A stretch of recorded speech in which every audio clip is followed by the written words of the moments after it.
జరిగినటువంటి మీటింగ్ లో ఏదైతే కేటీఆర్ గారు అనుచిత వ్యాఖ్యలు ఏదైతే చేశారో రాహుల్ గాంధీ గారి పైన గాని రేవంత్ రెడ్డి గారి పైన గాని, అరే కేటీఆర్ నీకు అసలు బుద్ధుందారా భయ్, నువ్వేం మాట్లాడుతున్నావో నువ్వు మైండ్ లో పెట్టుకో. ఎందుకు అనంటే రాహుల్ గాంధీ గారిని అనేటంత స్థాయి ఆరనిది. ఇవాళ నువ్వు తెలంగాణ రాష్ట్రంలో నిన్ను తెలంగాణ ప్రజలే పక్కన పెట్టారు. ఇది ఒకటి గుర్తుపెట్టుకో. ఇవాళ రేవంత్ రెడ్డి గారు రాష్ట్రానికి ముఖ్యమంత్రిగా ఉన్నారు అనంటే వారికి ప్రతి సమస్యపై అవగాహన ఉంది. రేవంత్ రెడ్డి గారు అన్న దాంట్లో ఎటువంటి పొరపాటు లేదు. ఏదైతే నీళ్ల విషయం ఉందో ఆ నీళ్ల విషయంలో కేసీఆర్ గారు హరీష్ రావు గారు చేసింది 100కు 100 పాళ్ళు తప్పే అని చెప్పేసి రేవంత్ రెడ్డి గారు చెప్పడం జరిగింది. నీకు దమ్ముంటే, సబ్జెక్ట్ నాలెడ్జ్ ఉంటే దానికి సమాధానం చెప్పరా కేటీఆర్? సోయిందారానికి ఏమన్నా సబ్జెక్టు తప్ప అన్ని మాట్లాడుతున్నావు.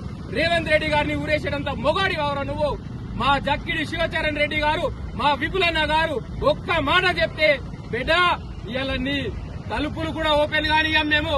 ఇది నిజామాబాద్ యూత్ కాంగ్రెస్ తరఫున, నిజామాబాద్ రూరల్ యూత్ కాంగ్రెస్ తరఫున మేము ఇస్తున్నటువంటి సవాల్. ఖబర్దార్ కేటీఆర్, జై కాంగ్రెస్.